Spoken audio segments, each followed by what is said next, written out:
പ്രിയപ്പെട്ട വിദ്യാർത്ഥികളെ, എല്ലാവർക്കും ലേണേഴ്സ് ഹബിലേക്ക് സ്വാഗതം. നമ്മൾ കമ്പനി ലോ എന്ന് പറയുന്ന സബ്ജക്റ്റാണ് പഠിച്ചുകൊണ്ടിരിക്കുന്നത്. നമ്മൾ ഇന്നത്തെ ക്ലാസ്സിൽ പഠിക്കുന്നത് constitution of the board of directors ആണ്. നമ്മുടെ ബോർഡ് ഓഫ് ഡയറക്ടേഴ്സിനെ പറ്റി ഡീറ്റെയിൽ ആയിട്ട് നമുക്ക് പഠിക്കാം. ഒരു കമ്പനിയിലുള്ള നമ്മൾ കുറച്ച് കാര്യങ്ങളൊക്കെ ബോർഡ് ഓഫ് ഡയറക്ടേഴ്സിനെ പറ്റിയിട്ടുള്ളത് കഴിഞ്ഞ ക്ലാസ്സിൽ പറഞ്ഞിരുന്നു. ഇനി കുറച്ച് ഡീപ്പായിട്ട് നമുക്ക് പഠിക്കാനായിട്ട് പോവാണ്. Okay, the board of directors BOD is the governing body of the company. നമ്മൾ പഠിച്ചിട്ടുണ്ടായിരുന്ന ഒരു കമ്പനിയുടെ പ്രധാനപ്പെട്ട എല്ലാ ഡിസിഷൻസുകളും ടോപ്പ് ലെവലിൽ ഇരുന്നു കൊണ്ട് എടുക്കുന്ന കമ്പനീനെ ഗവേൺ ചെയ്യുന്ന ഒരു ബോഡിയാണ് എന്തെന്ന് പറഞ്ഞു കഴിഞ്ഞാൽ ബോർഡ് ഓഫ് ഡയറക്ടേഴ്സ് എന്ന് പറഞ്ഞു കഴിഞ്ഞാൽ. It represent the share holders and managers the overall direction, strategy, control of the company. ഒരു ഓവറോൾ ഡയറക്ഷൻ, നമ്മുടെ കമ്പനി ഏത് രീതിയിലാണ് പോകേണ്ടത്, നമ്മുടെ പ്രധാനപ്പെട്ട ഒബ്ജക്റ്റീവ് എന്താണ്, എങ്ങനെയാണ് നമ്മൾ പ്രവർത്തിക്കേണ്ടത് എന്നുള്ള എല്ലാ കാര്യങ്ങളും, അതായത് ഓവറോൾ ആയിട്ടുള്ള ഒരു ഡയറക്ഷൻ കൊടുക്കുന്നു, സ്ട്രാറ്റജീസ് എടുക്കുന്നു, പ്രോപ്പറായിട്ടുള്ള കൺട്രോൾ ചെയ്യുന്നു, ഇതെല്ലാം ചെയ്യുന്നത് നമ്മുടെ ബോർഡ് ഓഫ് ഡയറക്ടേഴ്സ് ആണ്. ഇതിലുണ്ടായിരിക്കും നമ്മുടെ ഷെയർ ഹോൾഡേഴ്സ്, മാനേജേഴ്സ്, ഡയറക്ടേഴ്സ് ഒക്കെ ആയിരിക്കും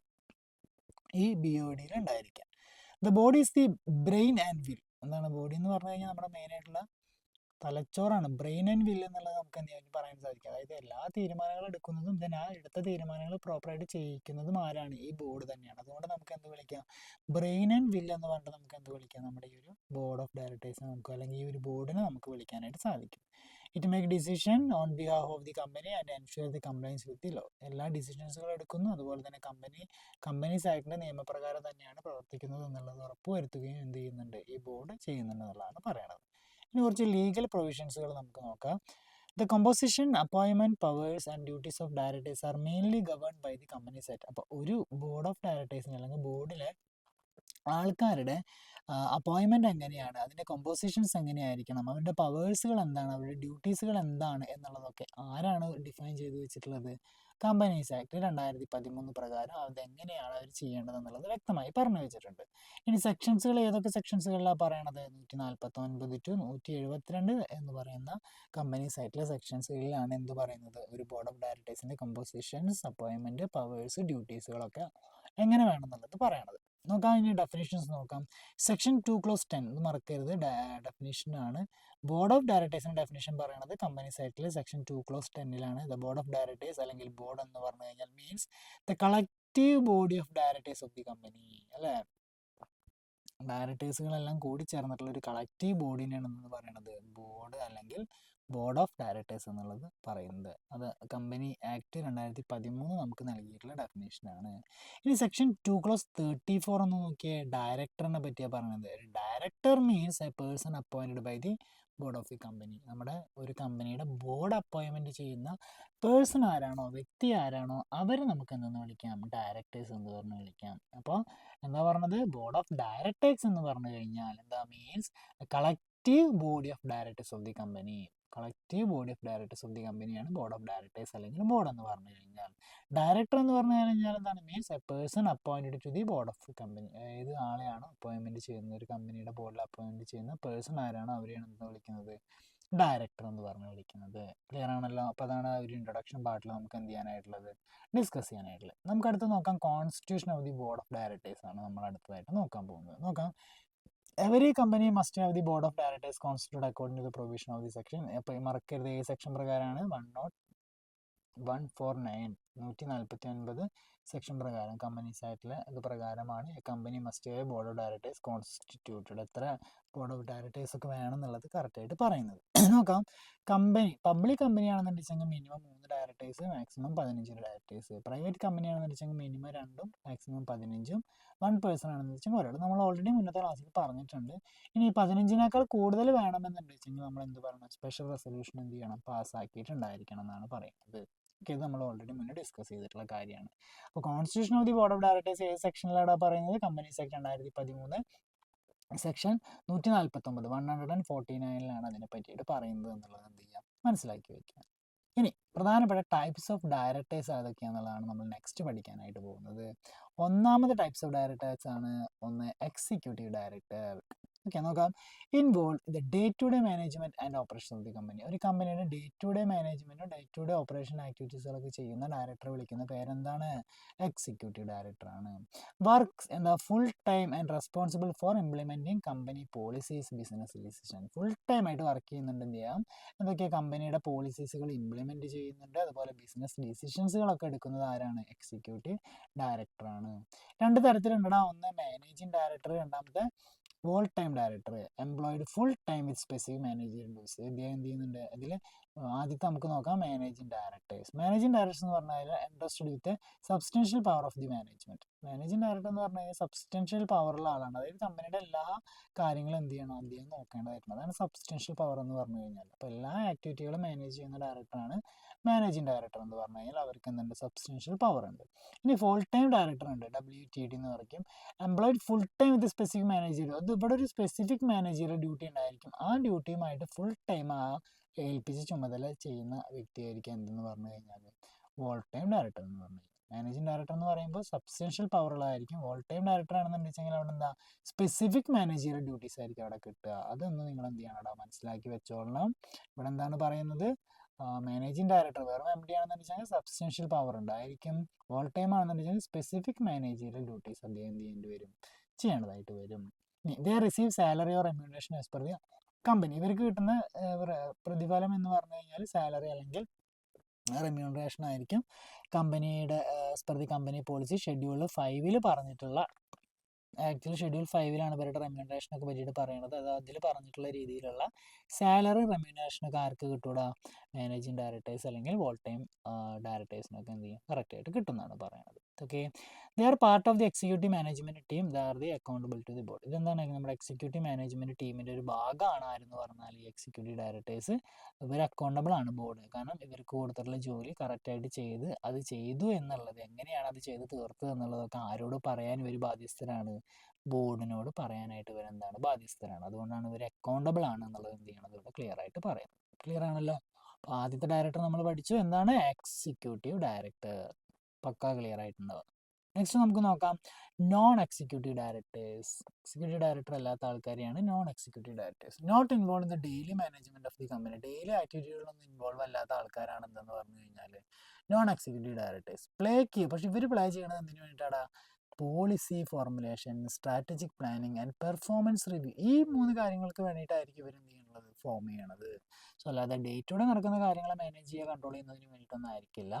കമ്പനിയുടെ പോളിസി ഫോർമുലേറ്റ് ചെയ്യുക, സ്ട്രാറ്റജിക് പ്ലാനിങ് ചെയ്യുക, പെർഫോമൻസ് റിവ്യൂ ചെയ്യുക തുടങ്ങിയ കാര്യങ്ങൾക്ക് വേണ്ടിയിട്ടായിരിക്കും നോൺ എക്സിക്യൂട്ടീവ് ഡയറക്ടേഴ്സ് എന്നുണ്ടായിരിക്കുക പ്രവർത്തിക്കുന്നുണ്ടായിരിക്കുക. പിന്നെ പ്രൊവൈഡ് ഇൻഡിപെൻഡൻറ്റ് ജഡ്ജ്മെൻ്റ് ആയിരിക്കും, അല്ലേ? നമ്മൾ ഡിപ്പെൻഡബിൾ അല്ലാത്ത രീതിയിൽ അവനവൻ്റെ രീതിയിൽ അവനവന് തോന്നി എന്താണോ മറ്റുള്ള കാര്യങ്ങൾ നോക്കാതെ ഒരു ഇൻഡിപെൻഡൻ്റ് ആയിട്ടുള്ള രീതിയിൽ, കാരണം ആരെയും നിന്നും കുഴയും കാര്യങ്ങളൊന്നും വാങ്ങാതെ എന്ത് ചെയ്യുക? അവരുടെ രീതിയിൽ. ഇപ്പോൾ ഫോർ എക്സാമ്പിൾ ഇയാൾ എന്താ അവരുടെ അനുകൂലമായിട്ടുള്ള കാര്യങ്ങൾ, അതായത് അവർ കമ്പനി എന്താണോ പറയുന്നത് ആ രീതിയിൽ അല്ല ഇവർ ജഡ്ജ് ചെയ്യുന്നുണ്ടായിരിക്കുക. ഇൻഡിപെൻഡൻ്റ് ആയിട്ട് ആരെയും ആശ്രയിക്കാത്ത രീതിയിലായിരിക്കും ഇവർ ജഡ്ജ്മെൻറ്റും കാര്യങ്ങളൊക്കെ ചെയ്യുന്നുണ്ടായിരിക്കുക. അതാണ് provide independent judgment and guidance to executive directors. അവർക്ക് പ്രോപ്പറായിട്ട് എക്സിക്യൂട്ടീവ് ഡയറക്ടേഴ്സിൻ്റെ ഗൈഡൻസ് കൊടുക്കുന്ന ആൾക്കാരായിരിക്കും നോൺ എക്സിക്യൂട്ടീവ് ഡയറക്ടേഴ്സ് എന്ന് പറഞ്ഞു കഴിഞ്ഞാൽ. യൂഷ്വലി റിസീവ് സിറ്റിംഗ് ഫീസ് അവർ കമ്മീഷൻ. ഇവർക്ക് എന്ത് കിട്ടില്ലടാ? സാലറി കിട്ടില്ല. അവിടെ നമ്മൾ പറഞ്ഞു നമ്മുടെ ഷെഡ്യൂൾ 5 പ്രകാരമുള്ള കമ്പനീസ് ഷെഡ്യൂൾ 5 പ്രകാരമുള്ള സാലറി ആയിരിക്കും നമ്മുടെ എക്സിക്യൂട്ടീവ് ഡയറക്ടേഴ്സിന് കിട്ടുക. പക്ഷേ ഇവിടെ അങ്ങനെയല്ല. ഇവിടെ സിറ്റിംഗ് ഫീസ് എന്ന് പറഞ്ഞുള്ള അല്ലെങ്കിൽ കമ്മീഷനൊക്കെ ആയിട്ടാണ് അവർക്ക് കിട്ടുന്നുണ്ടായിരിക്കും, സാലറി ആയിട്ട് കിട്ടില്ല. Have maintain balance between executive powers and board oversight. ഇവരെന്ത് ചെയ്യുന്നുണ്ട്? നമ്മുടെ എക്സിക്യൂട്ടീവ് പവറും അതുപോലെ ബോർഡിൻ്റെ കാര്യങ്ങളും ഒക്കെ ഉള്ള ആ ചെയ്യേണ്ട ജോലികളും തമ്മിൽ എന്ത് ചെയ്യുന്നുണ്ട്? ഒരു ബാലൻസ് ചെയ്ത് കൊണ്ടുപോകുന്നതിന് വേണ്ടിയിട്ട് നോൺ എക്സിക്യൂട്ടീവ് ഡയറക്ടേഴ്സ് എന്ത് ചെയ്യുന്നുണ്ട്? ഹെൽപ്പ് ചെയ്യുന്നുണ്ടെന്നുള്ളത് എന്ത് ചെയ്യുക? മനസ്സിലാക്കി വയ്ക്കാം. ഓക്കെ, ഇനി മൂന്നാമത്തെ ഡയറക്ടറാണ് independent director. Section 149 close 4 scheduled 4 പറയുന്നത്. മറക്കരുത്, ഇൻഡിപെൻഡൻറ്റ് ഡയറക്ടറാണ്. ഇത് നമ്മൾ പഠിച്ചിട്ടുണ്ട്. 2013 കമ്പനീസ് ആക്ട് പ്രകാരമാണ് ഇൻഡിപെൻഡൻറ്റ് ഡയറക്ടർ എന്ന് പറയുന്ന കോൺസെപ്റ്റ് തന്നെ കൊണ്ടുവന്നിട്ടുള്ളത്. ഇവിടെ A non executive director who is A independent of the management. നമ്മൾ പറഞ്ഞു നോൺ എക്സിക്യൂട്ടീവ് ഡയറക്ടർ എന്ന് പറഞ്ഞു കഴിഞ്ഞാൽ എന്താണ്? ഇൻഡിപെൻഡൻ്റ് ആയിട്ടുള്ള ഡിസിഷൻസുകളും കാര്യങ്ങളൊക്കെയാണ്, ജഡ്ജ്മെൻ്റ് ഒക്കെയാണ് അവിടെ കൊണ്ടുവരേണ്ടതെന്ന് പറഞ്ഞു. Brings objectivity, fairness and accountability to the board decision. അപ്പോൾ ഇൻഡിപെൻഡൻറ്റ് ഡയറക്ടർ എന്ന് പറഞ്ഞു കഴിഞ്ഞാൽ ഒന്നുമില്ലടാ, ഈ ഇൻഡിപെൻഡൻറ്റ് ഡയറക്ടർ എന്താവാൻ പാടില്ല, നോട്ട് എ പ്രൊമോട്ടർ, അതായത് കമ്പനീനെ പ്രൊമോട്ട് ചെയ്യുന്ന ഒരാളാവാനായിട്ട് പാടില്ല. റിലേറ്റീവ് ഓഫ് എ പ്രൊമോട്ടർ, അതായത് കമ്പനിയുടെ ഓണറിൻ്റെ റിലേറ്റീവ് ആവാൻ പാടില്ല. കമ്പനിയിൽ ജോലി ചെയ്യുന്ന എംപ്ലോയി ആവാൻ പാടില്ല എന്നുള്ളതാണ് പറയണത്. അപ്പോൾ ഇൻഡിപെൻഡൻറ്റ് വ്യക്തി എന്ന് പറഞ്ഞു കഴിഞ്ഞാൽ ആ കമ്പനിയുമായിട്ട് ഒരു ബന്ധം ഉണ്ടാവാൻ പാടില്ല. അവിടുത്തെ ഓണറിൻ്റെ റിലേറ്റീവോ അല്ലെങ്കിൽ ഓണറോ അല്ലെങ്കിൽ അവിടെ ജോലി ചെയ്യുന്ന ആളൊന്നും ആവാൻ പാടില്ല. ഇങ്ങനെയുള്ള ഡയറക്ടേഴ്സിനാണ് ഇതെന്ന് പറയുന്നത് ഇൻഡിപെൻഡൻറ്റ് ഡയറക്ടർ എന്ന് പറയുന്നത്. മസ്റ്റ് ഹവ് റെലവൻറ്റ്, അവർക്ക് എന്തൊക്കെ, അവർക്ക് ഒരു ഇൻറ്റഗ്രിറ്റി ഉണ്ടായിരിക്കും, അവർക്ക് നല്ല എക്സ്പീരിയൻസ് ഉണ്ടായിരിക്കണം, അതുപോലെ എക്സ്പെർട്ടൈസ് ഉണ്ടായിരിക്കും, പ്രത്യേക നോളജ് പല മേഖലകളിലുള്ള ആൾക്കാരായിരിക്കും നമ്മൾ എന്ത് ചെയ്യുക, ഇൻഡിപെൻഡൻറ്റ് ഡയറക്ടറായിട്ട് നമ്മൾ അപ്പോയിൻറ്റ് ചെയ്യുക. അപ്പോൾ സെക്ഷൻ 149(4) ഷെഡ്യൂൾ 4 ആരെ പറ്റി പറയുന്നത്, ഇൻഡിപെൻഡൻറ്റ് ഡയറക്ടറിനെ പറ്റിയിട്ട് പറയുന്നത്. ഇനി ഇവരുടെ ടെന്നർ, ഇവരുടെ കാലാവധി എന്ന് പറഞ്ഞു കഴിഞ്ഞാൽ അപ് ടു 5 years ആണ്. 5 കൊല്ലം വരെയാണ് ഇവർക്ക് എന്തുള്ളൂ, കാലാവധി ഉള്ളൂ. Eligible for the re appointment. ഇനി വേണമെന്നുണ്ടെങ്കിൽ ഇവർക്ക് എന്താവാം, റീ അപ്പോയിൻമെൻറ്റിനുള്ള എലിജിബിലിറ്റി എന്തുണ്ടെന്നാണ് പറയണത്, ഇവർക്ക് റീ അപ്പോയിൻമെൻറ്റിനുള്ള എലിജിബിലിറ്റി ഉണ്ടായിരിക്കും. ഫോർ എക്സാമ്പിൾ 5 കൊല്ലം കഴിഞ്ഞ് ഇയാളുടെ കാലാവധി കഴിഞ്ഞാൽ പിന്നെ നമുക്ക് അടുത്ത മീറ്റിങ്ങിൽ ഇവരെ തന്നെ തിരിച്ച് നമുക്ക് റീ അപ്പോയിൻമെൻറ്റ് ചെയ്യാനായിട്ട് നമുക്ക് സാധിക്കുന്നതാണ് പറയുന്നത്.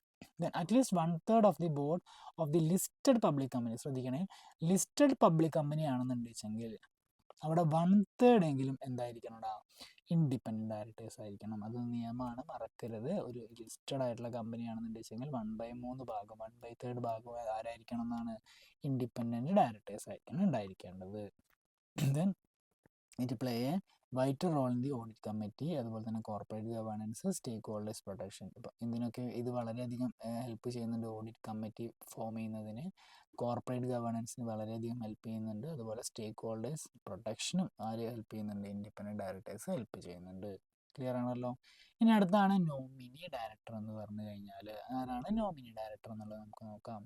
നോമിനി ഡയറക്ടർ എന്ന് പറഞ്ഞു കഴിഞ്ഞാൽ അപ്പോയിൻറ്റഡ് ബൈ ബാങ്ക്സിൽ നിന്നുള്ള ആൾക്കാരായിരിക്കാം, ഫിനാൻഷ്യൽ ഇൻസ്റ്റിറ്റ്യൂഷൻസുകളായിരിക്കാം, വെഞ്ചർ ക്യാപിറ്റൽ ഇൻവെസ്റ്റേഴ്സ് ആയിരിക്കാം, അല്ലെങ്കിൽ ഗവൺമെൻറ് ആയിരിക്കാം. അതായത് നമ്മുടെ കമ്പനിയിലുള്ള ആൾക്കാരൊന്നും ആയിരിക്കില്ല, പുറത്തുള്ള ഇതേപോലെ നമുക്ക് കമ്പനിയിലേക്ക് പൈസ കടന്നു തരുന്ന ബാങ്കുകളിൽ നിന്നുള്ള ആൾക്കാർ, ഗവൺമെൻറ്റിലുള്ള ആൾക്കാർ, അല്ലെങ്കിൽ ഇൻവെസ്റ്റ്മെൻറ്റ് മേഖലയിൽ നിന്നുള്ള ആൾക്കാർ. അപ്പോൾ അവിടെ നിന്നൊക്കെ ഒരു റെപ്രസെൻറ്റേറ്റീവ്സിന് എന്ത് ചെയ്യൂടാ, കമ്പനിയുടെ ബോർഡ് ഓഫ് ഡയറക്ടേഴ്സിലേക്ക് അപ്പോയിൻമെൻറ്റ് ചെയ്യണം. സോ ഇങ്ങനെയുള്ള ആൾക്കാരെ, അവർ നോമിനേറ്റ് ചെയ്യുന്ന ആൾക്കാരെയാണ് നോമിനി ഡയറക്ടർ എന്ന് പറയുന്നത്. Represent the interest of the appointing authority. ഇത് ആരുടെ അപ്പോയിൻറ്റ് ചെയ്യുന്ന അതോറിറ്റിയുടെ ഇൻട്രസ്റ്റ് അനുസരിച്ചിട്ട് ഈ മേഖലകളിൽ നിന്നുള്ള ആൾക്കാരെ കമ്പനിയുടെ ബോർഡിൽ എന്ത് ചെയ്യാം, അപ്പോയിൻമെൻറ്റ് ചെയ്യാം. Common in companies that have borrowed fund from the financial institution. മെയിനായിട്ടും കടമെടുത്തിട്ടുള്ള ഇൻസ്റ്റിറ്റ്യൂഷൻസിൽ നിന്നായിരിക്കും ആൾക്കാർ എന്ത് ചെയ്യുന്നുണ്ടായിരിക്കാം, അവർ ഇവിടെ ബോർഡ് ഓഫ് ഡയറക്ടേഴ്സ് ആയിട്ട് വെക്കുന്നുണ്ടായിരിക്കാം. കാരണം അവിടെ നിന്ന് ഒരാൾ വന്നാലല്ലേ നമുക്ക് അറിയുള്ളൂ ഇവർക്ക് പൈസ തിരിച്ചടയ്ക്കാൻ പറ്റുമോ, ഇവിടുത്തെ എന്തൊക്കെയാണ് നടക്കണം എന്നുള്ളത് മനസ്സിലാക്കണമല്ലോ, അതിന് വേണ്ടിയിട്ടാണ് അത് വെക്കുന്നത്. ഓക്കെ.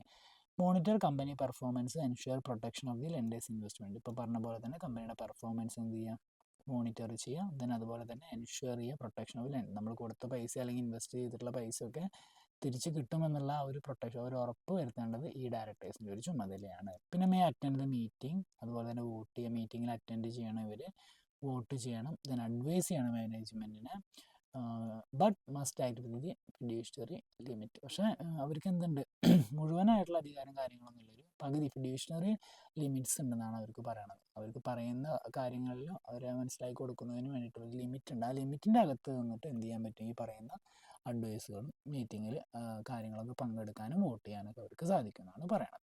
സോ അതാണ് നോമിനി ഡയറക്ടർ എന്ന് പറഞ്ഞു കഴിഞ്ഞാൽ. അല്ലാണ്ട് വലിയ ആളായിട്ട് എല്ലാ വലിയ കാര്യങ്ങളൊക്കെ പറഞ്ഞ് ചില കാര്യങ്ങൾ വേണ്ടാന്ന് വെപ്പിക്കാനോ അതിനുള്ള അധികാരമൊന്നും നോമിനി ഡയറക്ടേഴ്സിനില്ല. ജസ്റ്റ് അഡ്വൈസ് ഒക്കെ കൊടുക്കുന്നതിന് വേണ്ടി മാത്രമാണ് നോമിനി ഡയറക്ടേഴ്സുകൾക്ക് അധികാരമുള്ളൂ എന്നുള്ളത് മനസ്സിലാക്കി വയ്ക്കാം. നെക്സ്റ്റ് നോക്കാം, അഡീഷണൽ ഡയറക്ടർ എന്ന് പറയുന്നത് ആരാണെന്ന് നോക്കാം. അഡീഷണൽ ഡയറക്ടർ സെക്ഷൻ 161 ക്ലോസ് 1 പറയണതാണ്. Appointed by the board of directors between 2 annual general meeting. അപ്പോൾ ആരാണ്, appointed by the board of directors ആണ്. ബിറ്റ്വീൻ 2 ആനുവൽ ജനറൽ മീറ്റിങ്ങിലാണ് നമ്മൾ എന്ത് ചെയ്യേണ്ടത്, അഡീഷണൽ ഡയറക്ടേഴ്സിനെ നമ്മൾ എന്ത് ചെയ്യുക, അപ്പോയിൻറ്റ് ചെയ്യുക. Hold office until the next AGM or the due date of the AGM which ever is held. അപ്പോൾ ഇവിടെ എന്താണെന്ന് വെച്ച് കഴിഞ്ഞാൽ ബോർഡ് ഓഫ് ഡയറക്ടേഴ്സ് നമ്മൾ അഡീഷണൽ ഡയറക്ടേഴ്സിനെ എന്ത് ചെയ്യുക, അപ്പോയിൻമെൻറ്റ് ചെയ്യും. ആ അപ്പോയിൻറ്റ് ചെയ്ത് കഴിഞ്ഞാൽ ആ ഓഫീസ് എന്ത് ചെയ്യണം, hold office until the next annual general meeting വരെ. അപ്പോൾ നെക്സ്റ്റ് ആനുവൽ ജനറൽ മീറ്റിംഗ് വരെ, അതല്ല എന്നുണ്ടെങ്കിൽ ആനുവൽ ജനറൽ മീറ്റിങ്ങിൻ്റെ due date whichever is earlier ആണ് ഇവരുടെ എന്തെന്ന് പറഞ്ഞാൽ കാലാവധി എന്ന് പറഞ്ഞു കഴിഞ്ഞാൽ. Then appointment must be authorised by the article association. ഈ ആർട്ടിക്കിൾ അസോസിയേഷൻ എങ്ങനെയാണോ ഒരു അഡീഷണൽ ഡയറക്ടറെ അപ്പോയിൻറ്റ് ചെയ്യേണ്ടത് എന്നുള്ളത് പറഞ്ഞിട്ടുള്ളത്, അതനുസരിച്ച് തന്നെ ആയിരിക്കണം എന്ത് ചെയ്യേണ്ടത്, നമ്മൾ അപ്പോയിൻമെൻറ്റ് ചെയ്യേണ്ടതായിട്ടുള്ളത്. Commonly used when there is a vacancy or immediate need of the board. അപ്പോൾ കൂടുതലും നമ്മൾ അഡീഷണൽ ഡയറക്ടറെ നമ്മൾ അപ്പോയിൻറ്റ് ചെയ്യണത് എന്തെങ്കിലും വേക്കൻസി പെട്ടെന്ന് വരികയാണെന്നുണ്ടെച്ചെങ്കിലും, ഇമീഡിയറ്റ് ആയിട്ട് എന്തെങ്കിലും നീഡ്സും കാര്യങ്ങളും ഉണ്ടെന്നുണ്ടെങ്കിൽ ഒരു എക്സ്പെർട്ടൈസിൻ്റെ പെട്ടെന്ന് ഒരു ആവശ്യമുണ്ട് അവിടെ, അങ്ങനെയൊക്കെ ആണെങ്കിലാണ് നമ്മൾ എന്ത് ചെയ്യേണ്ടത്, അഡീഷണൽ ഡയറക്ടറെ നമ്മൾ എന്ത് ചെയ്യേണ്ടത്, അപ്പോയിൻറ്റ് ചെയ്യേണ്ടത്. അപ്പോൾ ആരാണ് അപ്പോയിൻറ്റ് ചെയ്യണത്, ബോർഡ് ഓഫ് ഡയറക്ടേഴ്സ് ആയിരിക്കും. ബിറ്റ്വീൻ എങ്ങനെയാണ് 2 ആനുവൽ ജനറൽ മീറ്റിങ്ങിലായിരിക്കും ഇത് ചെയ്യുന്നുണ്ടായിരിക്കുക. ഹോൾഡ് ഓഫീസ്, അപ്പോൾ ഇത് ഏതുവരെ ഉണ്ടായിരിക്കുക, hold office until the next AGM, next AGM meeting വരെയോ അതല്ലെങ്കിൽ due date of AGM meeting വരെ, വിച്ചവർ ഈസ് ഏർലി, ഇതിലെ മീറ്റിംഗ് ഏതാണോ ആ സമയത്തായിരിക്കും നമ്മൾ എന്ത് ചെയ്യുക, അപ്പോയിൻറ്റ് ചെയ്യുന്നുണ്ടായിരിക്കുക. Okay, appoint must be authorised by the article of association പ്രകാരമായിരിക്കും. കൂടുതലായിട്ട് അപ്പോയിൻറ്റ് ചെയ്യണത് എന്താ, വേക്കൻസി അല്ലെങ്കിൽ immediate need of the board expert. നമുക്ക് ഒരു എക്സ്പേർട്ടിൻ്റെ ആവശ്യമൊക്കെ ബോർഡിൽ ആവശ്യമുണ്ടെന്ന് തോന്നുകയാണെന്നുണ്ടെങ്കിലാണ് നമ്മൾ എന്ത് ചെയ്യുക, അപ്പോയിൻമെൻറ്റ് ചെയ്യുന്നുണ്ടായിരിക്കും. നെക്സ്റ്റ് ആണ് ഓൾട്ടർനേറ്റീവ് ഡയറക്ടർ. സെക്ഷൻ 161 ക്ലോസ് 2 പറയുന്ന ആളാണ് ഓൾട്ടർനേറ്റീവ് ഡയറക്ടേഴ്സ് എന്ന് പറഞ്ഞു കഴിഞ്ഞാൽ. Appointed to act in place of other directors എന്നാണ് പറയുന്നത്. Appointed to act in place of other directors who is absent from India is more than 3 months. Alternative directors എന്ന് പറഞ്ഞു കഴിഞ്ഞാൽ നമ്മൾ ഓൾറെഡി നമ്മുടെ ബോർഡിൽ എന്തുണ്ടായിരിക്കും, കുറേ ഡയറക്ടർമാരുണ്ടായിരിക്കും. അപ്പോൾ അതിലത്തെ ഏതെങ്കിലും ഡയറക്ടർ 3 മാസമൊക്കെ ആയിട്ട് എന്ത് ചെയ്യാണ്, ആബ്സെൻ്റ് ആണ് ഫ്രം ഇന്ത്യയിൽ, നമുക്ക് അദ്ദേഹം എന്ത് ചെയ്യണം, ആബ്സെൻ്റ് ആയിട്ടിരിക്കുകയാണെന്ന് വെച്ചെങ്കിൽ ആ സമയത്ത് അദ്ദേഹത്തിന് പകരം നമുക്ക് എന്ത് ചെയ്യാൻ പറ്റും, അവിടെ ഒരു വേക്കൻസി വരും. ആ വേക്കൻസിയിൽ താൽക്കാലികമായിട്ട് നമുക്ക് എന്ത് ചെയ്യാൻ പറ്റും, അപ്പോയിൻമെൻറ്റ് ചെയ്യാൻ പറ്റുന്ന ഡയറക്ടറെ വിളിക്കുന്ന പേരാണ് ഓൾട്ടർനേറ്റീവ് ഡയറക്ടർ എന്ന് പറഞ്ഞു കഴിഞ്ഞാൽ. ശ്രദ്ധിക്കുക, appointed to act in place of another director who is absent from India for a more. ഇന്ത്യയിൽ അദ്ദേഹം എന്തായിരിക്കണം, ആബ്സെൻ്റ് ആയിരിക്കണം 3 മാസമെങ്കിലും. അതായത് ടൂർ പോലെ അമേരിക്കയ്ക്കോ കാനഡയിലേക്കൊക്കെ 4-5 മാസത്തിന്, ഒരു 6 മാസത്തിന് അല്ലെങ്കിൽ 1 വർഷത്തിനൊക്കെ പോവുകയാണെങ്കിൽ automatically vacant office once the original director is return. ഇനി പറയുകയാണ്, ഈ പറയുന്ന ആൾ, ഇപ്പോൾ ഈ അമേരിക്കയിലെ പുറത്തൊക്കെ പോയ ആൾ തിരിച്ചു വന്നു കഴിഞ്ഞാൽ എന്താകൂടാ, ഈ ഓൾട്ടർനേറ്റീവ് ഡയറക്ടർ അവിടെ നിന്ന് മാറേണ്ടി വരും, ആ വേക്കൻസി അവിടെ ഉണ്ടാവില്ല, അവിടെ ചേഞ്ച് ആവേണ്ടി വരുന്നതാണ് പറയണത്. ഓക്കെ, വെക്കേറ്റ് ചെയ്ത് പോകേണ്ടി വരും. Must not be a alternative for more than 1 director simultaneous. അത് ഫോർ എക്സാമ്പിൾ ഒരാളുണ്ടായി, ഇതാണ് മെയിൻ ഡയറക്ടർ, അദ്ദേഹം പോയിട്ട് വേറൊരു ഓൾട്ടർനേറ്റീവ് ഡയറക്ടറെ കൊണ്ടുവന്നു, അല്ല ഓൾട്ടർനേറ്റീവ് ഡയറക്ടറെ കൊണ്ടുവന്നു. ഇനി ഈ ഓൾട്ടർനേറ്റീവ് ഡയറക്ടർ പോയിട്ട് വേറൊരു ഓൾട്ടർനേറ്റീവ് ഡയറക്ടർ എന്ത് ചെയ്യാൻ പറ്റില്ല, കൊണ്ടുവരാനായിട്ട് സാധിക്കില്ല എന്നാണ് പറയുന്നത്.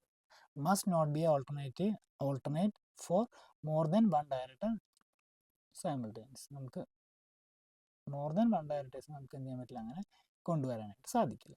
Appointment needs approval by the board and must be permitted by the article of association. Appointment നമ്മൾ നേരത്തെ പറഞ്ഞതുപോലെ, അഡീഷണൽ ഡയറക്ടറിൽ പറഞ്ഞതുപോലെ തന്നെ അപ്പോയിൻമെൻറ്റ് ചെയ്യണത് ബോർഡ് തന്നെയായിരിക്കും. പക്ഷേ ആർട്ടിക്കിൾ ഓഫ് അസോസിയേഷനിൽ പറഞ്ഞിട്ടുള്ള രീതിയിലായിരിക്കണം നമ്മൾ എന്ത് ചെയ്യേണ്ടത്, അവരെ അപ്പോയിൻമെൻറ്റ് ചെയ്യേണ്ടതായിട്ടുള്ളത്. നെക്സ്റ്റ് ആണ് woman director. Okay, woman director നമ്മൾ കഴിഞ്ഞ ക്ലാസ്സിൽ ജസ്റ്റ് പറഞ്ഞിരുന്നു, ഡീപ്പായിട്ട് നമ്മൾ വുമൺ ഡയറക്ടർ പിന്നീട് പഠിക്കുന്നുള്ളത്. വുമൺ ഡയറക്ടർ സെക്ഷൻ 149 ക്ലോസ് 1 പറയുന്നത് മാൻഡേറ്ററി ആണ്. ചില കമ്പനികൾക്ക് മാൻഡേറ്ററി ആണെന്നാണ് നമ്മൾ കഴിഞ്ഞ ക്ലാസ്സിൽ പറഞ്ഞത്. അപ്പോൾ നമുക്ക് നോക്കാം, എവറി ലിസ്റ്റഡ് കമ്പനി ആണെന്നുണ്ടെങ്കിൽ എല്ലാ ലിസ്റ്റഡ് കമ്പനിയിലും പെയ്ഡ് അപ്പ് ഷെയർ ക്യാപിറ്റൽ എന്താണ്, ഗ്രേറ്റർ ദാൻ എന്തായിരിക്കണം, 100 crore, greater than or is equal to 100 crore ആണെന്നുണ്ടെങ്കിൽ, അല്ലെങ്കിൽ എന്താണ് ടേൺ ഓവർ എന്തായിരിക്കണം, greater than or is equal to 300 crore ആണെന്നുണ്ടെങ്കിൽ അവിടെ നിർബന്ധമായിട്ട് എന്തുണ്ടായിരിക്കണം, ഒരു വുമൺ ഡയറക്ടർ ഉണ്ടായിരിക്കണം. ശ്രദ്ധിക്കുക, 2 കാര്യങ്ങളാണ്, 3 കാര്യങ്ങളുണ്ട്. ഒന്ന്, ലിസ്റ്റഡ് കമ്പനി ആയിരിക്കണം, അവിടെ paid up share capital is greater than or is equal to 100 crore ആയിരിക്കണം. അതുപോലെ തന്നെ ടേൺ ഓവർ എന്ന് പറയുന്നത് greater than or is equal to 300 crore ആയിരിക്കണം. Promote gender diversity and inclusive decision making. അതായത് ജെൻഡർ ഡൈവേഴ്സിറ്റി പ്രൊമോട്ട്, അതായത് പുരുഷന്മാർക്ക് മാത്രം സാന്നിധ്യം പാടില്ല, സ്ത്രീകൾക്കും ബോർഡ് ഓഫ് ഡയറക്ടേഴ്സിൽ സാന്നിധ്യം വേണമെന്ന് വെച്ചുകൊണ്ട് കൊണ്ടുവന്നിട്ടുള്ളതാണ്. എന്തെന്ന് പറഞ്ഞാൽ വുമൺ ഡയറക്ടർ സെക്ഷൻ ഏതിലാണ് പറയുന്നത്, 149 ക്ലോസ് 1 ഇത് വന്നത് തന്നെ 2013 കമ്പനി സൈറ്റിൽ പ്രകാരമാണെന്നുള്ളതും കൂടി എന്ത് ചെയ്യാം, മനസ്സിലാക്കി വയ്ക്കും. ഇനി should possess professional skill, experience, knowledge and related fields. ഇനി വുമൺ ഡയറക്ടർ ആണെന്നുണ്ടെങ്കിൽ എന്തായിരിക്കണം, പ്രൊഫഷണൽ സ്കിൽ ഉണ്ടായിരിക്കണം, എക്സ്പീരിയൻസ് ഉണ്ടായിരിക്കണം, നോളജ് ഓഫ് റിലേറ്റഡ് ഫീൽഡ്സ്, അവരുടെ ഏതാണോ അവർ ഫീൽഡിലാണ് വർക്ക് ചെയ്യുന്നത് അവിടെ അതിനെ പറ്റിയിട്ടുള്ള സ്പെഷ്യൽ എന്തുണ്ടായിരിക്കണം, നോളജ് ഉണ്ടായിരിക്കണം. Appointment to be made within 6 months of the company incorporation of meeting the above criteria. Appointment എന്ത് ചെയ്യണം, appointment to be made within 6 months, 6 മാസത്തിനുള്ളിൽ എന്ത് ചെയ്യണം, നമ്മൾ കമ്പനി രജിസ്റ്റർ ചെയ്ത് കഴിഞ്ഞാൽ അവരുടെ ടേൺ ഓവറിലൊക്കെ അനുസരിച്ചിട്ട് പെയ്ഡ് അപ്പ് ക്യാപിറ്റലൊക്കെ എത്ര കൂടുതലാണെന്നുണ്ടെങ്കിൽ 6 മാസത്തിനുള്ളിൽ എന്ത് ചെയ്യണം, അപ്പോയിൻമെൻറ്റ് കൊടുത്തിട്ടുണ്ടായിരിക്കണം എന്നാണ് പറയുന്നത്. ക്ലിയർ ആണല്ലോ. അപ്പോൾ ഇത്രയും കാര്യങ്ങൾ നമ്മൾ പഠിച്ചു. എന്തൊക്കെയാണ്, നമ്മൾ എത്ര ഡയറക്ടേഴ്സ് ഉണ്ടെന്ന് നമ്മൾ ഡിസ്കസ് ചെയ്ത് ഒന്ന് ഓടിച്ച് പറഞ്ഞാൽ, ഒന്ന് എക്സിക്യൂട്ടീവ് ഡയറക്ടേഴ്സ് ഉണ്ട്, ദെൻ നോൺ എക്സിക്യൂട്ടീവ് ഡയറക്ടേഴ്സ് ഉണ്ട്, ഇൻഡിപെൻഡൻറ്റ് ഡയറക്ടേഴ്സ് ഉണ്ട്, അതുപോലെ തന്നെ നോമിനി ഡയറക്ടർ ഉണ്ട്, അഡീഷണൽ ഡയറക്ടർ ഉണ്ട്, ഓൾട്ടർനേറ്റീവ് ഡയറക്ടർ ഉണ്ട്, ദെൻ വുമൺ ഡയറക്ടർ ഉണ്ട്. ക്ലിയർ ആണല്ലോ. ഇനി നമുക്ക് ഒരു കാര്യം കൂടി നോക്കാം. സെക്ഷൻ 152 അപ്പോയിൻമെൻറ്റ് ഓഫ് ഡയറക്ടേഴ്സിനെ പറ്റിയിട്ട് പറയുന്നുണ്ട്. അതിൽ ആദ്യത്തെ ഡയറക്ടറാണ് ഫസ്റ്റ് ഡയറക്ടർ എന്ന് പറയുന്നത്. അപ്പോൾ അപ്പോയിൻമെൻറ്റ് ഓഫ് ഡയറക്ടേഴ്സിനെ പറ്റി പറയുന്ന സെക്ഷൻ 152 ആണ്. ഇത് ഫസ്റ്റ് ഡയറക്ടർ ഉണ്ട്. First directors are those named as article of association. നമ്മൾ പറഞ്ഞിരുന്നു ഫസ്റ്റ് ഡയറക്ടറിൻ്റെ പേര് എവിടെ പറയണം, ആർട്ടിക്കിൾ ഓഫ് അസോസിയേഷൻ നമ്മൾ പറഞ്ഞിട്ടുണ്ടായിരിക്കണം. At the time of the incorporation, registration സമയത്ത് അതിൽ പറയണം. Then if a article of association does not name any director, then the subscribers to the memorandum of association automatically become the first director. ഇനിയിപ്പോൾ if the AOA എന്ന് പറഞ്ഞ article of association does not name any director, അതിൻ്റെ ഉള്ളിൽ ഒരു director name ഇല്ലാന്ന് കൊടുത്തിട്ടില്ല എന്ന് വിചാരിക്കുക. Then the subscriber of the memorandum of the association, ആരാണോ അത് സബ്സ്ക്രൈബ് ചെയ്യുക, ആരാണോ അത് കൊടുത്തിട്ടുള്ളത്, ആ ആളായിരിക്കും എന്തുണ്ടായിരിക്കുക ഫസ്റ്റ് ഡയറക്ടറായിട്ട് പേര് വരും. അതായത് അപ്ലൈ ചെയ്തിട്ടുള്ള ആൾക്കാരുണ്ടാവില്ലേ, ആ ഒരു ഓണർ ഉണ്ടായിരിക്കില്ല, ആളായിരിക്കും അതിൻ്റെ ഫസ്റ്റ് ഡയറക്ടറായിട്ട് വരുന്നുണ്ടായിരിക്കുക. നമ്മൾ ഫസ്റ്റ് ഡയറക്ടറിൻ്റെ നെയിം കൊടുത്തിട്ടില്ല എന്നുണ്ടെന്നുള്ള കാര്യമാണ് പറയണത്. Then they hold office under the first annual general meeting. ഇവരെന്ത് ചെയ്യണം, ആ ഒരാൾ ആ ഓഫീസ് ഹോൾഡ് ചെയ്യണം. ഫസ്റ്റ് ആനുവൽ ജനറൽ മീറ്റിംഗ് വരെ ആ പൊസിഷൻ അവരെന്ത് ചെയ്യണം എന്ന് പറയുന്നത് ഹോൾഡ് ചെയ്തിട്ടുണ്ടായിരിക്കണം ഫസ്റ്റ് ഡയറക്ടർ. അടുത്താണ് പറയുന്നത് സബ്സീക്വൻറ്റ് ഡയറക്ടേഴ്സ്. അതായത് ഫസ്റ്റ് ഡയറക്ടർ കഴിഞ്ഞാൽ പിന്നീട് ബാക്കിൽ അപ്പോയിൻറ്റ് ചെയ്യുന്ന ഡയറക്ടേഴ്സുകളെയാണ് സബ്സീക്വൻറ്റ് ഡയറക്ടേഴ്സ് എന്ന് വിളിക്കുക. After the first director all other directors are appointed by the shareholders at the annual general meeting എന്നാണ് പറയുന്നത്. ബാക്കിയുള്ള എല്ലാ ആൾക്കാരെയും ആനുവൽ ജനറൽ മീറ്റിംഗിൽ അപ്പോയിൻമെൻറ്റ് ചെയ്തിട്ടുണ്ടായിരിക്കണം. Every director hold office according to the retirement of rotation rules. അതായത് എല്ലാ ഡയറക്ടേഴ്സും അവരെന്ത് ചെയ്യണം, അവരുടെ ഓഫീസ് ഹോൾഡ് ചെയ്ത് വെച്ചിട്ടുണ്ടായിരിക്കണം എന്നാണ് പറയുന്നത്. According to the retirement by the rotation rules പ്രകാരം എവരി ഡയറക്ടർ ഓഫീസ് ഹോൾഡ് ചെയ്ത് വെച്ചിട്ടുണ്ടായിരിക്കണം. ഇത് ആർക്ക് മാത്രമേ ബാധകമുള്ളൂ? For public കമ്പനീസിനാണ്.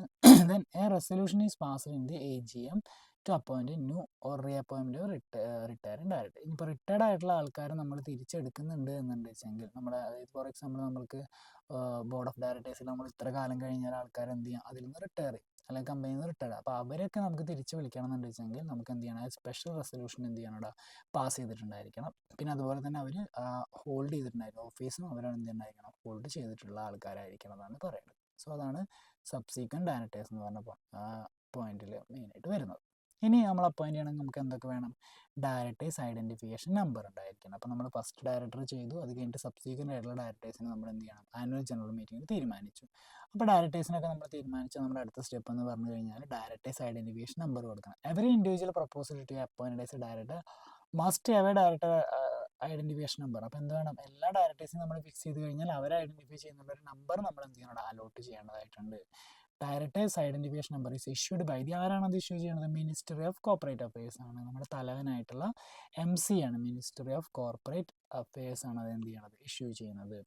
It ensure that, ഇതെന്താ ഉറപ്പ് വരുത്തുന്നത്? The directors details is registered and traceable in the MCA database. അപ്പോൾ ഇത് എന്തിനു വേണ്ടിയിട്ടാണ്? നമുക്ക് ഓരോ ഡയറക്ടേഴ്സിനും നമുക്ക് എന്ത് ചെയ്യാൻ പറ്റും, ഈ MCA മിനിസ്ട്രി ഓഫ് കോർപ്പറേറ്റ് അഫയേഴ്സിൻ്റെ ഡാറ്റാബേസിൽ നമുക്ക് എന്ത് ചെയ്യാൻ പറ്റും, ട്രേസ് ചെയ്യാനായിട്ട് സാധിക്കും. അതിന് വേണ്ടിയിട്ടാണ് ഈ നമ്പർ നമ്മൾ എന്ത് ചെയ്യണത്, നമ്മൾ കറക്റ്റായിട്ട് കൊടുക്കുന്നത്. No person can act as a director without value. അതായത് ഡയറക്ടേഴ്സ് ഐഡൻറ്റിഫിക്കേഷൻ നമ്പർ ഇല്ലാതെ നമുക്ക് ഒരിക്കലും ഒരു ഡയറക്ടർ ആണെന്നൊരു കമ്പനിയുടെ നമുക്ക് പറയാനായിട്ട് സാധിക്കില്ല. ആ നമ്പർ ഇല്ല എന്നുണ്ടെങ്കിൽ അവരെ നമുക്ക് ഡയറക്ടറായിട്ട് കൺസിഡർ ചെയ്യാനായിട്ട് സാധിക്കില്ല എന്നാണ് പറയുന്നത്. ഓക്കെ, അപ്പോൾ നമ്മൾ പഠിച്ചു ആദ്യം ഫസ്റ്റ് ഡയറക്ടർ, പിന്നെ സബ്സീക്വൻറ്റ് ഡയറക്ടേഴ്സിനെ ഫിക്സ് ചെയ്യണം, പിന്നെ ഡയറക്ടേഴ്സ് ഐഡൻറ്റിഫിക്കേഷൻ നമ്പർ കിട്ടണം. അതാരാ കൊടുക്കുന്നത്? മിനിസ്ട്രി ഓഫ് കോർപ്പറേറ്റ് അഫയേഴ്സ് ആണ്. ഇനി അടുത്താണ് കൺസെൻറ്റ് വേണം. ഇപ്പോൾ നമ്മൾ ഈ ഡയറക്ടേഴ്സിൻ്റെ എല്ലാവരും നമ്മൾ ഫിക്സ് ഒക്കെ ചെയ്ത് കഴിഞ്ഞാൽ ഇവരുടെ എല്ലാവരുടെയും ഒരു സമ്മതം വേണം. കൺസെൻറ്റ് എന്ന് പറഞ്ഞാൽ സമ്മതമാണ്. A person appointed as a director must give the return consent to act as a director. ഞാൻ ആക്ട് ചെയ്തോളാം, ഞാൻ ഡയറക്ടറായിട്ട് ആക്ട് ചെയ്തോളാം, എനിക്കൊരു കുഴപ്പമില്ല എന്ന് പറഞ്ഞുകൊണ്ടുള്ള ഒരു കൺസെൻറ്റ് ലെറ്റർ കൊടുക്കണം. These consent must be filled with the registrar of companies in the form of DIR2. അപ്പോൾ ഈ കൺസെൻറ്റ് എവിടെ ഫയൽ ചെയ്യണം എന്നാണ് പറയുന്നത്? ROCയിൽ നമ്മൾ പഠിച്ചിട്ടുണ്ട്. ROC എന്ന് പറഞ്ഞാൽ രജിസ്ട്രാർ ഓഫ് കമ്പനീസ് ആണ്. ഈ കൺസെൻറ്റ് എവിടെ ഫില്ല് ചെയ്യണം? രജിസ്ട്രാർ ഓഫ് കമ്പനീസിൽ ഫില്ല് ചെയ്യണം. ഫോം എന്ന് പറയുന്നത് DIR2ലാണ് എന്ത് ചെയ്യേണ്ടത്, ഇത് ഫയൽ ചെയ്യേണ്ടത്. This ensure the person is aware and willing to take responsibility for the role. ഇതിൻ്റെ അർത്ഥം എന്ന് പറഞ്ഞു കഴിഞ്ഞാൽ, ഇത് ഫയൽ ചെയ്ത് കഴിഞ്ഞാൽ അതിൻ്റെ അർത്ഥം ഞാൻ ഡയറക്ടർ ആയിക്കോളാം, എൻ്റെ ജോലി കാര്യങ്ങൾ ഉത്തരവാദിത്തത്തോടുകൂടി ഞാൻ ചെയ്തോളാം എന്നുള്ള ഒരു ഉറപ്പ് നൽകലാണ് ഇത് ഫില്ല് ചെയ്ത് കഴിഞ്ഞാൽ അവിടെ മനസ്സിലാക്കാനായിട്ട് സാധിക്കണം. അതാണ് this ensure the person is aware and willing to take responsibility for the role എന്നാണ് പറയുന്നത്. ഓക്കെ, നെക്സ്റ്റ് നോക്കാം ഫയലിംഗ് ദി രജിസ്റ്റർ. അപ്പോൾ അത് കഴിഞ്ഞാൽ എന്ത് വേണം, നമ്മൾ കൺസെൻറ്റും കാര്യങ്ങളൊക്കെ കൊടുത്തു കഴിഞ്ഞാൽ നെക്സ്റ്റ് വേണ്ടത് എന്താണ്? ഫയലിംഗ് വിത്ത് രജിസ്ട്രാർ. ഇത് എന്ത് ചെയ്യണം, കറക്റ്റായിട്ട് രജിസ്ട്രാറിൽ ഫയൽ ചെയ്യണം. The company must file the details of appointment with the registrar of a company's within 30 days of the appointment IDR 12 അത് ചെയ്യേണ്ടത്. അപ്പോൾ എല്ലാം ചെയ്ത് കഴിഞ്ഞാൽ കമ്പനി എന്ത് ചെയ്യണം, ഈ ഡീറ്റെയിൽസ് മൊത്തം എവിടെ രജിസ്ട്രാർ ഓഫ് ROCയിൽ പോയിട്ട് എന്ത് ചെയ്യണം, DIR 2 പോയിട്ട് ഇത്ര ആൾക്കാരുണ്ട് എന്ന് പറഞ്ഞുകൊണ്ട് നമ്മൾ എന്ത് ചെയ്യണം, അവിടെ ഈ ഡയറക്ടേഴ്സിൻ്റെ ഡീറ്റെയിൽസ് ഒക്കെ ഫയൽ ചെയ്യാം. The company must file the details of appointment with the ROC within 30 days of appointment. നമ്മൾ അപ്പോയിൻമെൻറ്റ് ചെയ്ത് കഴിഞ്ഞ് 30 ദിവസത്തിൻ്റെ ഉള്ളിൽ തന്നെ നമ്മൾ ROCയിൽ DIR 12 ഫോമിൽ പോയിട്ട് നമ്മൾ എന്ത് ചെയ്യണം, അത് ഫയൽ ചെയ്യണമെന്നാണ് പറയുന്നത്. This filing makes appointments legally valid and record. ഇത് ഫയൽ കഴിഞ്ഞാലാണ് ലീഗലി നമ്മൾ കമ്പനി ഇന്ന ആൾക്കാരൊക്കെ നമ്മൾ അപ്പോയിൻമെൻറ്റ് ചെയ്തിട്ടുണ്ട്, ഡയറക്ടർമാരെ നമ്മൾ അപ്പോയിൻമെൻറ്റ് ചെയ്തിട്ടുണ്ടെന്നുള്ളത് എന്ത് ചെയ്യുള്ളൂ, മനസ്സിലാക്കുള്ളൂ. ഓക്കെ, ഈ ക്ലാസ് നമുക്ക് നോക്കാം എലിജിബിലിറ്റി ആൻഡ് ക്വാളിഫിക്കേഷൻ. ഇതിന് വേണ്ടിയുള്ള എലിജിബിലിറ്റികളാണ്, ഒരു ഡയറക്ടർ ആണെന്നുണ്ടെങ്കിൽ എലിജിബിലിറ്റികളാണ്. The person must be a individual ആയിരിക്കണം, നോട്ട് അതായത് ഡയറക്ടർ എന്ന് പറയുന്ന ആൾ എപ്പോഴും ഒരു ഇൻഡിവിജ്വൽ പേഴ്സൺ ആയിരിക്കണം എന്നാണ് പറഞ്ഞത്. അല്ലാതെ നമ്മളൊരു ബോഡി ഓഫ് കോർപ്പറേറ്റോ അല്ലെങ്കിൽ ഒരു ഫേമോ HUF അങ്ങനെയുള്ളതൊന്നും ആവാൻ പാടില്ല. ഒരു ഇൻഡിവിജ്വൽ ആയിട്ടുള്ള ആൾക്ക് മാത്രമേ ഒരു ഡയറക്ടർ ആവാനായിട്ട് സാധിക്കൂ. ഇത് must be competent to contract with the Indian contracts act 1872. നമുക്കറിയാം ഇന്ത്യൻ കോൺട്രാക്ട് ആക്ട് 1872 പ്രകാരം നമുക്കൊരു കോൺട്രാക്റ്റിൽ ഏർപ്പെടാൻ സാധിക്കുന്ന വ്യക്തികൾക്ക് മാത്രമേ ഒരു ഡയറക്ടർ ആവാൻ പറ്റുള്ളൂ. നമുക്ക് അല്ലാതെ ഒരു മൈനർ ആയിട്ടുള്ള ആൾക്കോ അല്ലെങ്കിൽ ഒരു ഇൻസോൾവെൻ്റ് ആയിട്ടുള്ള ആൾക്കോ ഒന്നും എന്ത് ചെയ്യാൻ പറ്റില്ല, കോൺട്രാക്റ്റിൽ ഏർപ്പെടാനായിട്ട് സാധിക്കില്ല. പിന്നെ അതുപോലെ തന്നെ നമ്മുടെ കമ്പനീസ് ആക്ടിൽ തന്നെ സെക്ഷൻ 164 നമ്മൾ ആരൊക്കെയാണ് ഡിസ്ക്വാളിഫൈഡ് ആയിട്ടുള്ള പേഴ്സൺ, ഡയറക്ടർ ആവാൻ പാടില്ലാത്ത ആൾക്കാരെന്ന് പറയുന്നുണ്ട്. അങ്ങനെയുള്ള ആൾക്കാരൊന്നും എന്ത് ചെയ്യാൻ പാടില്ല, ഡയറക്ടർ ആവാനായിട്ട് പാടില്ല. അതാണ് പറയുന്നത് should not be disqualified under section 164 of the companies act എന്ന് പറയുന്നത്. അപ്പോൾ ഈ പറയുന്ന 3 കാര്യങ്ങളുള്ളവർക്ക് ഡയറക്ടർ ആവാനായിട്ട് സാധിക്കില്ല. ക്ലിയർ ആണല്ലോ? അപ്പോൾ നമ്മൾ എന്തൊക്കെയാണ് പഠിച്ചത്?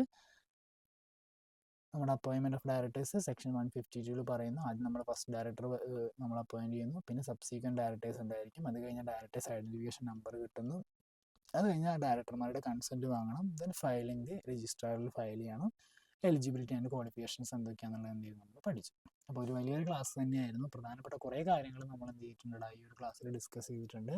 എല്ലാവരും വ്യക്തമായ രീതിയിലുള്ള ക്ലാസ് കാണാൻ സംശയം ഉണ്ട് എന്നുണ്ടെങ്കിൽ നമ്മളോട് ചോദിക്കുക, അത് ക്ലിയർ ചെയ്ത് പോവുക. സംശയങ്ങളൊന്നും പിന്നേക്ക് വെക്കരുത്. ഓക്കെ, തരുന്ന എക്സാമുകളൊക്കെ നിങ്ങൾ എന്ത് ചെയ്യണം, പ്രോപ്പറായിട്ട് അറ്റൻഡ് ചെയ്യണം. നമ്മുടെ ഒപ്പം നിന്നിട്ട് അടിപൊളിയായിട്ട് നിങ്ങൾ പഠിക്കാം. അപ്പോൾ അടുത്ത ക്ലാസ്സിൽ എന്ത് ചെയ്യാം, ഇതിൻ്റെ ബാക്കി ക്ലാസ്സിലായിട്ട് കാണാം. Okay, thank you.